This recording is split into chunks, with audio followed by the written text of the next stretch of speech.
this thing on? Can you all hear me? Hi! It's been about, looking at my imaginary watch on my wrist here, it's been about 4.5, 5 years now since the last BK Project podcast. And today, we're back.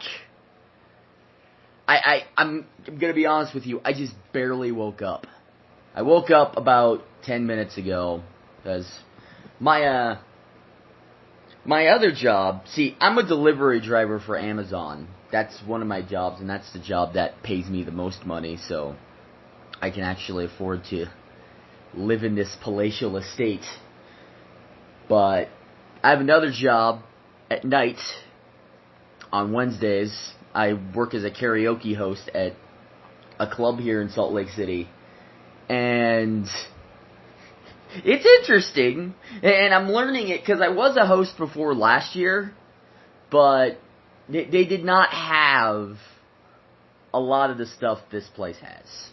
I mean, you have lights, you have a fog machine, you have a giant fucking soundboard, and just a lot of things that I didn't have, and I just look at the soundboard and I go, ah! Because the room used to be another dance room, and it got converted to a karaoke room late last year, so all the stuff that was in there before became karaoke operation stuff. It's interesting to kind of learn and get a crash course in sound and how to make people try and sound good. I don't know, some folks just can't be helped. But, you know what? It's karaoke, damn it. It's karaoke, and I love it. I like it. People enjoy it. And for some ungodly reason, again, I was chosen to be that guy. So, I had a dream for many years. I used to listen to a lot of radio hosts kind of do their thing in Phoenix. You know, there are guys like John Holmberg, who had a ton of voices and is honestly one of the best impressionists I've ever heard. And then there's guys like Howard Stern, who, for my money, is one of the best, if not the best, interview in radio history. I mean, the guy just asks questions no one has the balls to ask. Asks. Can you tell? I'm barely awake. The guy just asks questions, and he gets the answer somehow. But we came back here because I've always toyed around with the idea of actually having a podcast. And I've always toyed around with the thought of, hey, you know what? Let's just do it, you know. And I know there's been a few times when I've said, yep, podcast's coming back. Let's get it done. But unfortunately, life's kind of gotten in the way. You know, life, work, real life. But now that I actually kind of have time to do it, I just said, you know what? I'm going to do it. And even if I don't make money off it, which who really does? I mean, I could sell you, I could be a podcast that claims to be a topic, but about 30 to 35% of the ads, and yes, I'm going inside baseball here, it's going to get a little gross, about 30 or 35% of the podcast is spent selling you shit. You know, I don't want to be like that. I don't want to sell you anything. If you're listening to this podcast, you either really hate yourself, or you have a little bit of an interest in what I'm going to say, which, why the hell would you do any of that? I mean, Why would you have any interest in what a white guy with glasses is about to say? If I had that kind of an interest, I'd be watching YouTube clips all day. And I'm serious about this. There's angry white guys on YouTube yelling and screaming and just carrying on. And why would you want to watch an angry white guy with glasses yelling and screaming and carrying on? Oh, because I'm not going to yell about the usual. I'm just gonna... And this is going to be the set the record straight part of this. I'm not going to yell and scream. First off, because I have neighbors. I don't think they'd like a guy. I don't think they'd really like it if they were woken up by someone yelling and screaming and carrying on. Yelling, screaming, and ranting. I don't think people would like that very much. And also because I don't have that much energy. The last few years have kind of drained me.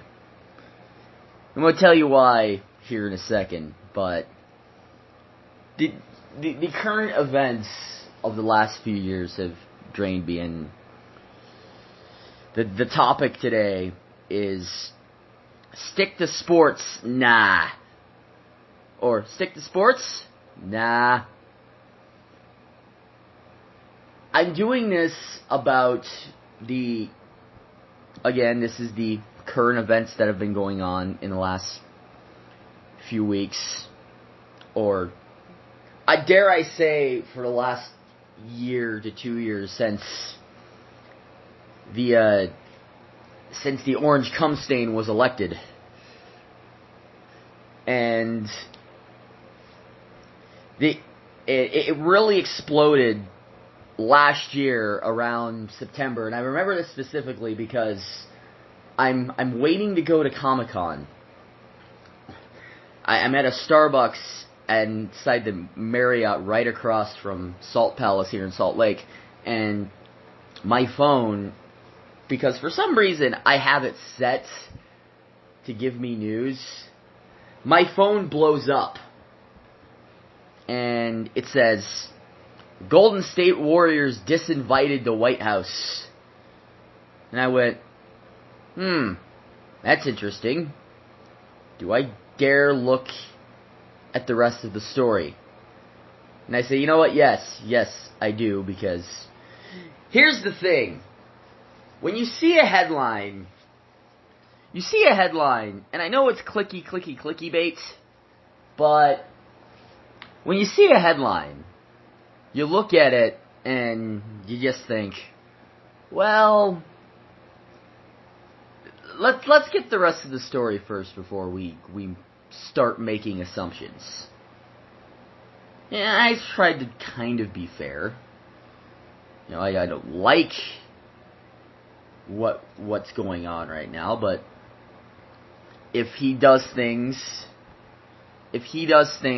and says things that I agree with, I'll say it. But unfortunately, that hasn't been the case. Like 90 to 95% of the things he's done, I've just been like, what the fuck are you doing, dude? Are you drunk? Are you a toddler? Are you both? That's been my mental state. I look at my Twitter, I see the things that he said and posted, and I go, what the hell did we do? And it's not even about being anti-Trump. It's about just common decency. Did we lose that somewhere along the way, where people just go, you know what? The guy that's yelling about the president needing a birth certificate, that guy's got some good ideas. Let's vote for him. I'm not gonna shame you.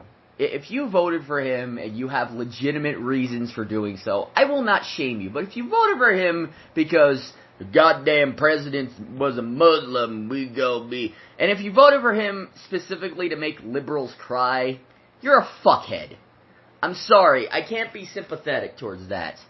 I can't be sympathetic towards any of that if you say... If those are your reasons. If the reasons that you voted for him were because of the words Obama or Hillary, get off. Get away. Okay? But that's neither here nor there. I got sidetracked, I'm sorry. So, I'm at the Marriott, my phone blows up, it's the Warriors, and he'd basically thrown a fit because Steph Curry, the star shooter and the guy that single-handedly ruined basketball because of the three-point shot. No, he didn't. I'm kidding. They shoot a lot of threes, okay? If you're not into the sports ball, I understand, but the Warriors are the team that have pretty much broken basketball, and they're going to do it again. But Steph Curry expressed a hesitation to go to the White House, saying, yes, it's an honor, but the guy in the office doesn't even respect the office he's in. Why should I respect him? That sort of thing. And the invite on Twitter was revoked. Did I just say on Twitter again? I'm sorry. The invite was revoked because he hesitated. There's no invite. There's no invite to the Warriors, okay? They're not the best team. The best team is the 58 Boston Celtics. They had a guy there, Bob Cousy, great player, great point guard, can do stuff behind his back. I invite the 58 Celtics. No, nobody. I'm the greatest. So he revoked the invite. And it exploded. And later that day, he goes on to one of his campaign rallies with the crazy people, yelling and screaming and carrying on. And he calls Colin Kaepernick, the quarterback for the 49ers, who kneeled for the national anthem because he didn't agree with the treatment of his race. And look, he's mixed. I get it. But he also talks about his roots. You know, he's free to express his opinions and his ways of going about it. No matter whether you agree with him or not, it's freedom of speech, for God's sakes. It's in sports. And I know we don't like our precious views challenged when we're trying to watch a game, but unfortunately, these people are real people too. I mean, just because they're great at what they do, well, most of them. Blaine Gabbert certainly isn't. Zing! Cardinals quarterback. Boom! But just because they got a lot of money and they're supreme athletes at what they do, it doesn't make their opinions about the world any less valid. And that's what I've tried to explain to people, but all folks want to see is, well, he's disrespecting the flag, and he's disrespecting the veterans. No, he's not. As a matter of fact, one of the other players on the 49ers told him, he sought out counsel from one of the players from the 49ers, Nate Boyer, to kind of say, how can I make this so I'm protesting, but I want to still kind of be respectful? And Nate Boyer's a Army Ranger vet. He talked to him and he said, well, why don't you kneel? So that's what he did. And kneeling is not disrespectful. Let's get one thing straight right now, okay? Kneeling is not disrespectful towards the flag nor the anthem. What these players are doing is not disrespectful towards the anthem in any way, shape, or form. They're not trying to be disrespectful towards the anthem or veterans. Okay? I care about the veterans in this country. I care about their treatment, and I think the treatment that a lot of disabled veterans have gotten after coming back from the tours is absolutely abhorrent. Has been absolutely abhorrent, and it will continue to become absolutely abhorrent unless somebody actually gets off their ass and fixes it. But the fact of the matter is, nothing that these players are doing has disrespected veterans or the flag in any way. And also, I'm going to challenge you even more with this. It's just a flag. I mean, it represents our country, but in reality, it's a flag. You don't need to wrap yourself in the flag to prove you're a patriot, okay? You prove you're a patriot through ideas.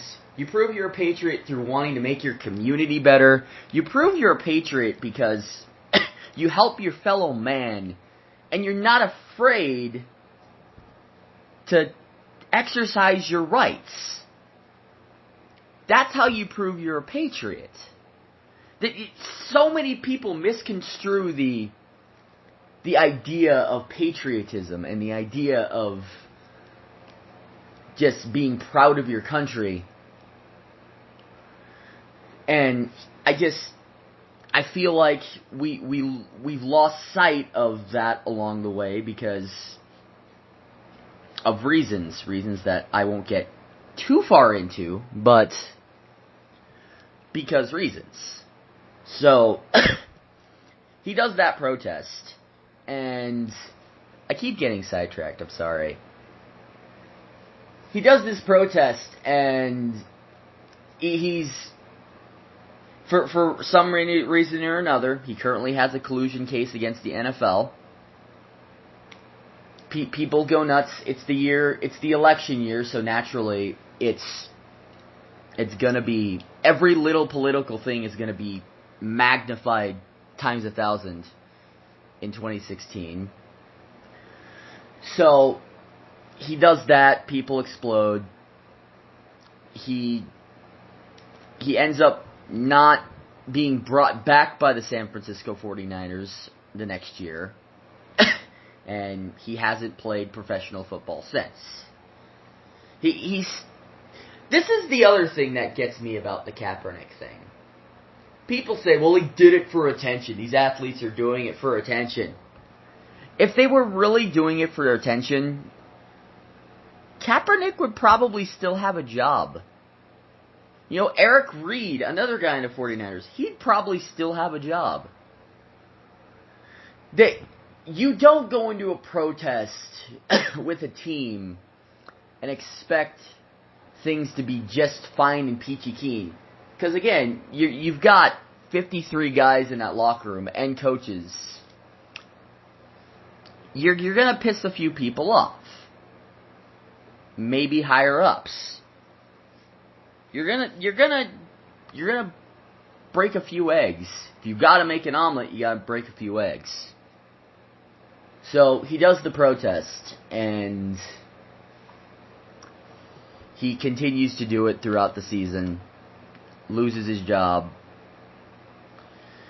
and he's still currently trying to find a team, but right now the collusion case, and there's been plenty of owners. He will probably win this collusion case because there's been instances of a few owners trying to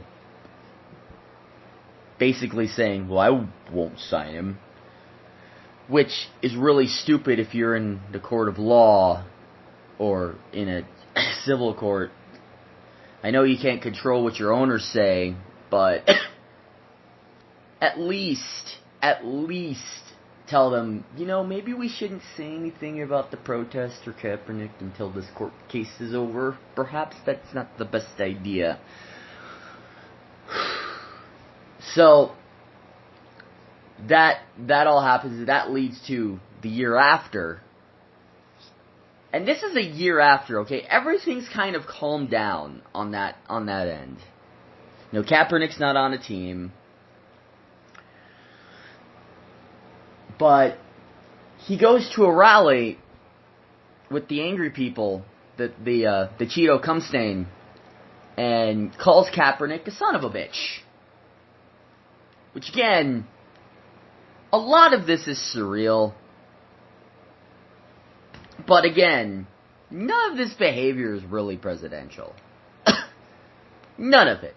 Can we just be honest about that? None of it's presidential. And once again, it's he's owning the libs.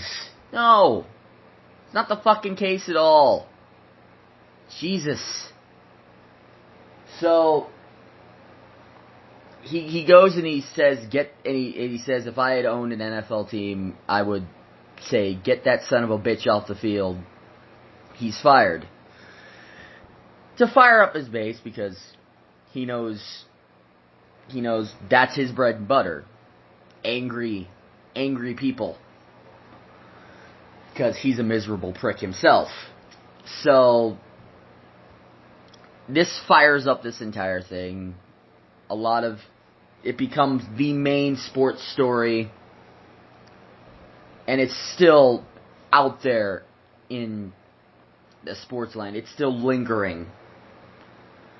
Kaepernick still can't find a job, but I will tell you why it's lingering here in a second. But we go in. After that, it explodes. Everybody and their mother has an opinion.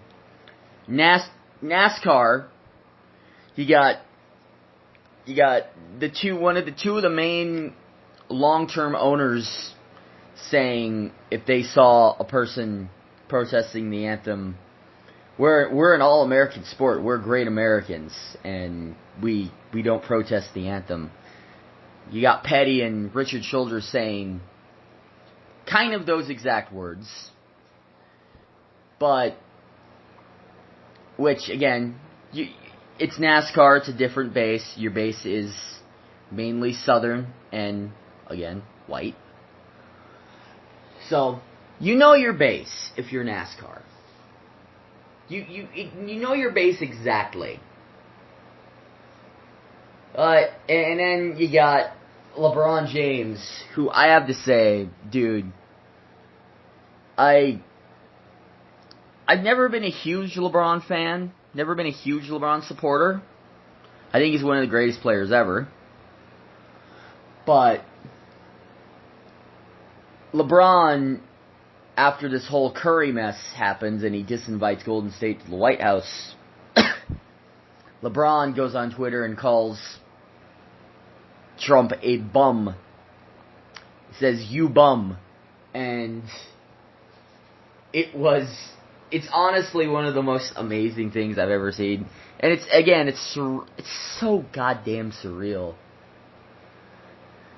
But I don't think I've seen an athlete that's actually a top athlete in his sport speak out about politics and about our current president as much as I've seen LeBron James do. You know, you could say you could say boxing back in the day with Muhammad Ali, where he would speak out against the Vietnam War and about certain other things in politics, but and boxing was one of the main sports, but LeBron's talking about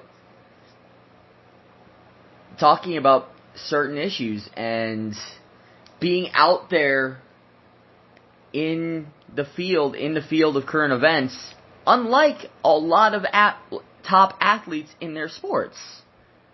You know, Jordan would get asked about certain things happening in the world, and one of his main responses back in the day, because he never really explicitly endorsed a political party or political ideology, one of his main quotes was, well, Republicans buy shoes too. And I get that. I get that you don't want to alienate half your base. But, again, it's kind of gutless, let's be honest. But I get it. I get why you don't want to alienate half your base. I get that. But Jordan did that. But LeBron has kind of been out there. He's kind of become the poster child, or one of the poster child for the anti-Trump in sports movement. And he's even gotten into it with conservative talking heads like Laura Ingraham. Is it Ingraham or is it Ingram? I don't care. I can mispronounce her name all I want. But she said a few months ago that LeBron should, quote, shut up and dribble, which, again, no. These are professional athletes. They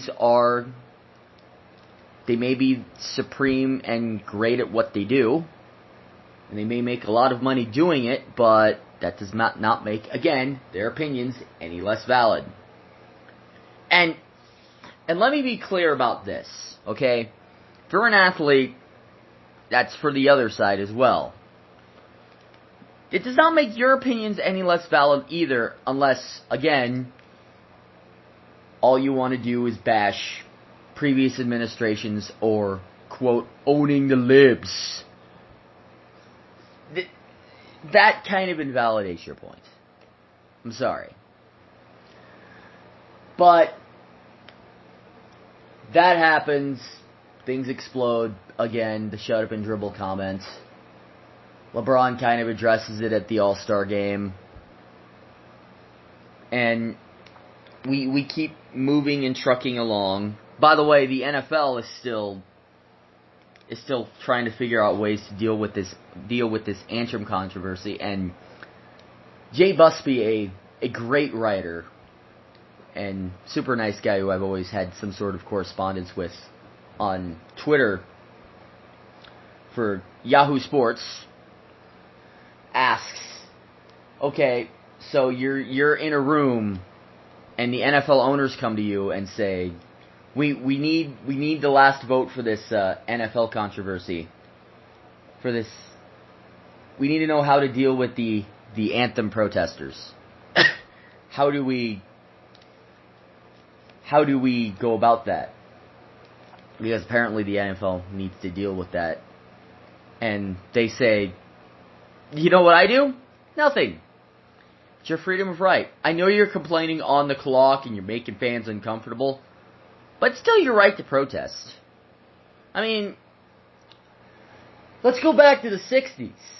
Let's go back to the 60s where during an Olympic medal ceremony, I think I got their names right, John Smith and Tommy Carlos put on the black gloves and raised their fist to solidify and kind of signify that, hey, we're with you guys too. We're with the black power, not black power, but we're with the black movement. You know, for a lot of the same things that unfortunately keep happening now.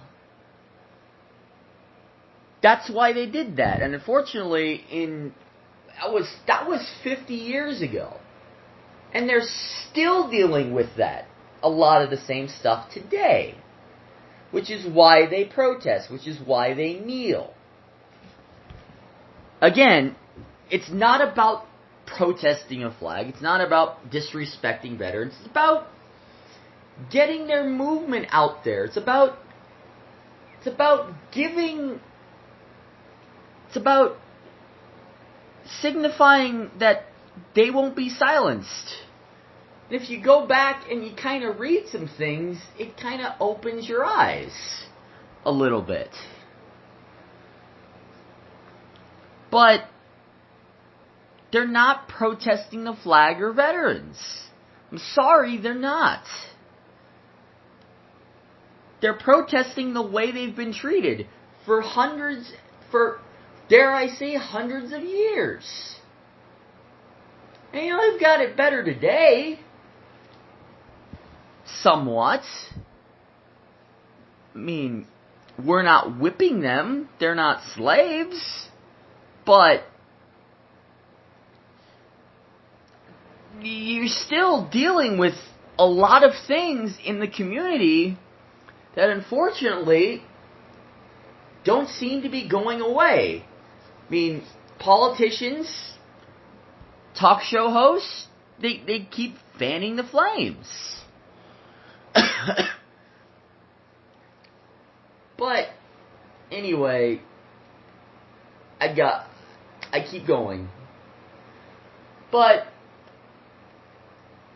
they did that, and unfortunately, the NFL has now made it a ruling, and they didn't even have a vote at the owners' meetings to kind of say, okay, players, you can protest the anthem, but you don't have to come out for the anthem, but the anthem, you got to stay in the locker room. We don't want people to see you kneeling. And if we do see you kneeling or protesting the anthem and you go out there, your team could be subject to fines, and it's at the discretion of the home team. Which, again, it's kind of made me think, wow, football, well, for a sport that's supposedly really tough, it's full of a lot of pussies. I mean, you just, they did it because they didn't want the president to be on their back about it. Again, great idea, because a few weeks later, a couple days ago as I record this, Trump again publicly disinvites the Philadelphia Eagles to the White House. He disinvites them because they disrespect, because, again, a few players expressed their not enthusiastic interest in going, and he said, well, all of you are disinvited. Okay? We're making plans for Nigel. We only want what's best for him.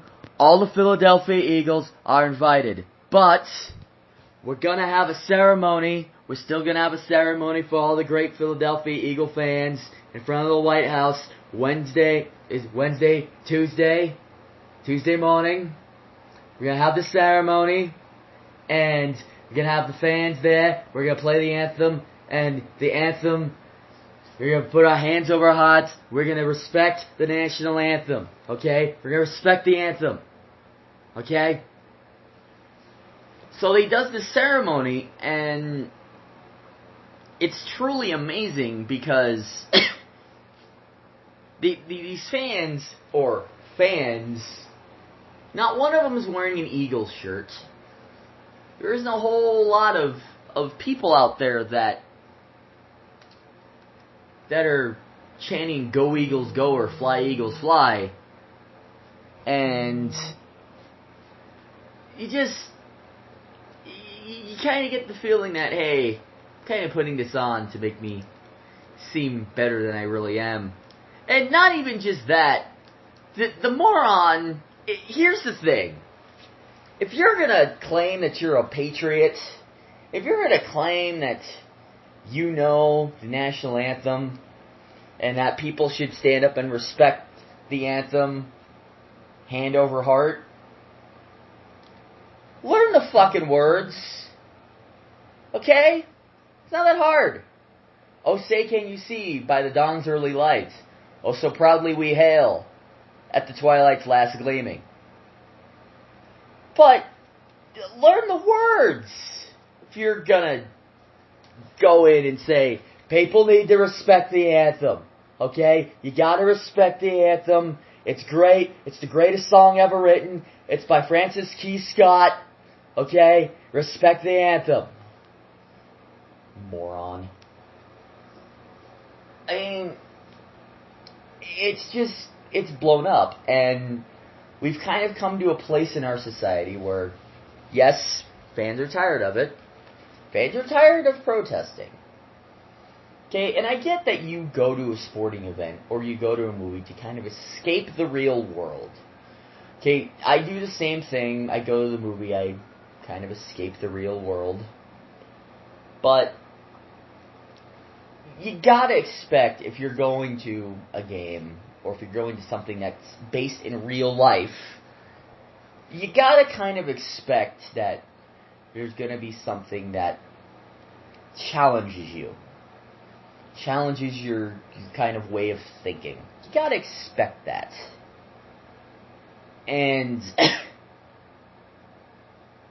it seems to me like we don't want to be challenged all that much anymore. And I get it to a point, but do we really want our athletes to become mindless drones? Do we really want people to become mindless drones playing a game? Do we really want our athletes to quote unquote shut up and play? I don't. You know, I particularly like my athletes to have personalities. I like my athletes to express their opinion, whether it would be an opinion I agree with or I don't agree with. We live in America, okay? It's freedom of speech.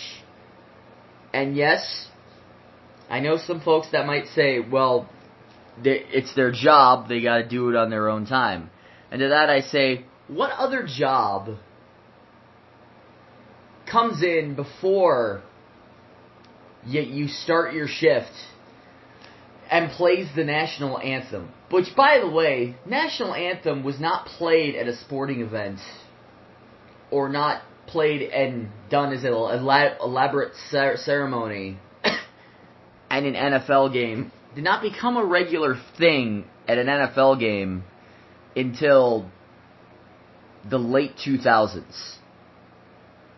Okay, and that was because the Department of Defense started slipping the NFL a little cash to say, hey, our recruitment numbers are down. We really appreciate it. We give you a little money over here, give you a little cash to play, to kind of do an elaborate ceremony for troops and everything. So the anthem hasn't been a thing for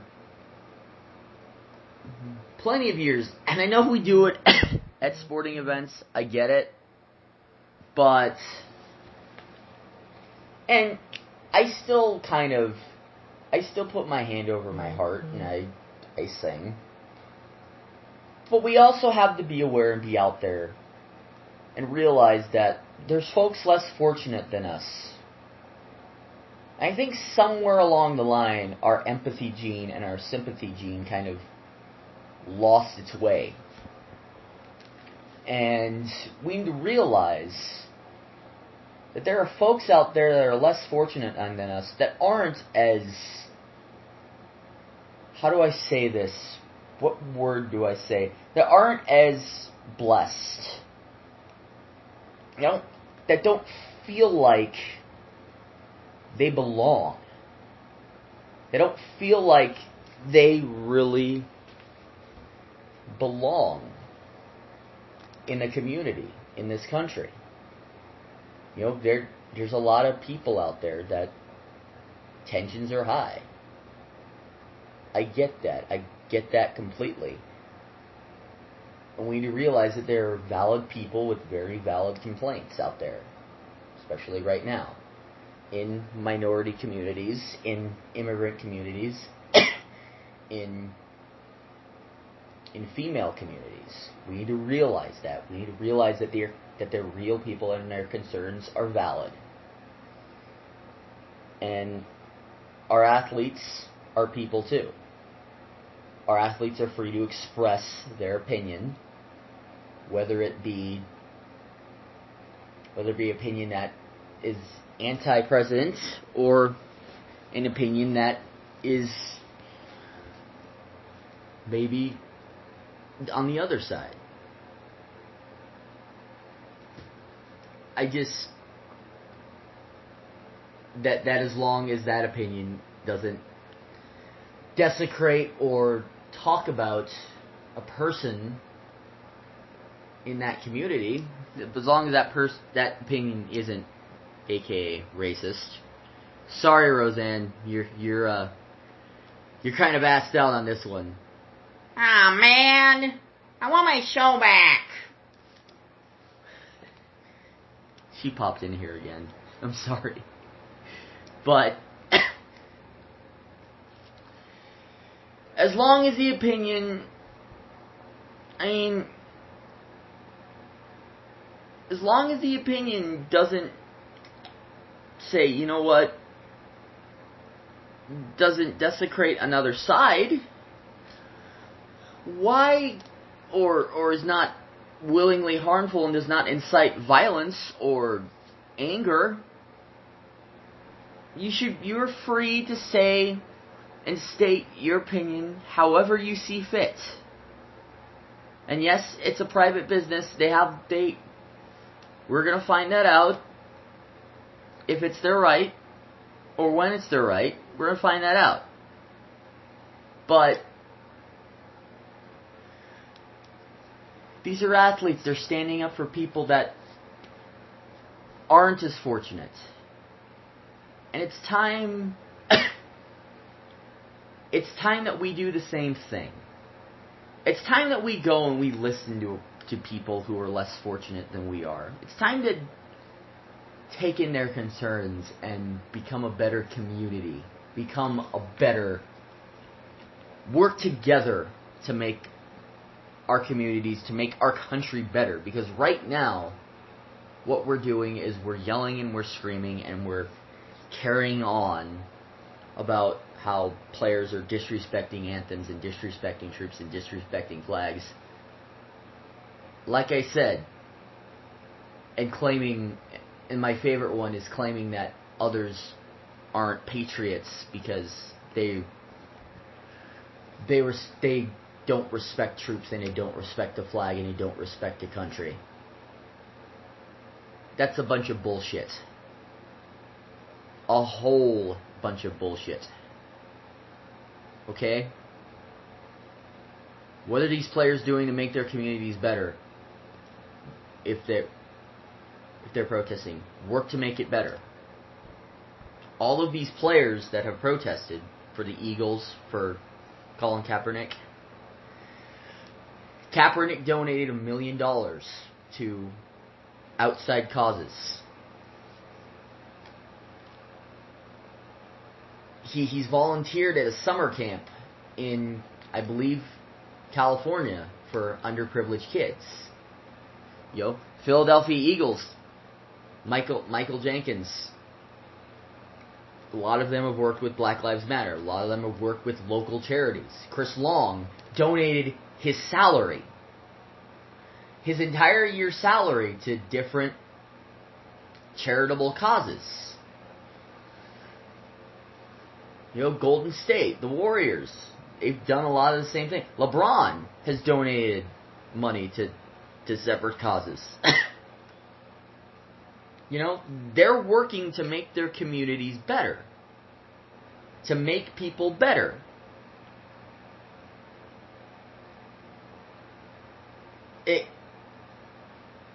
There's been coaches that have spoken out and have backed it up by donating to causes.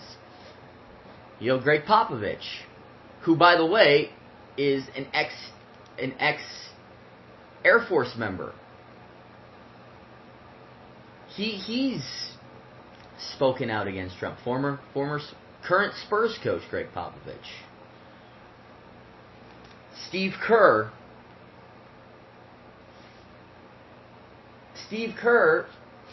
has spoken out against the president, our current president, on multiple occasions, especially recently. And this is where I'm going to kind of wind it down and make a general statement. So Steve Kerr has spoken out and has said our president has done things to divide our country and has kept flames stoked and a lot of the other things that have gone on. But Steve Kerr he's seen some shit. Okay? He studied abroad. He was born in Beirut, Lebanon. His grandfather, and I looked this up, his grandfather volunteered for the Near East relief after the Armenian genocides and helped rescue children, orphans, people inside that country. His father was murdered by the Islamic Jihad in Lebanon while he was serving as the president of a university. You want to tell that guy to stick to sports? You want to tell the ex-Air Force current basketball coach to stick to sports? No. You don't get to tell those people to stick to sports. You don't get to tell anybody to stick to sports. You don't get to tell anybody to stick to sports when you elected a guy who got famous off of being on TV and who's famous for the sake of being famous, when that guy got elected president. You don't get to say a damn thing about that.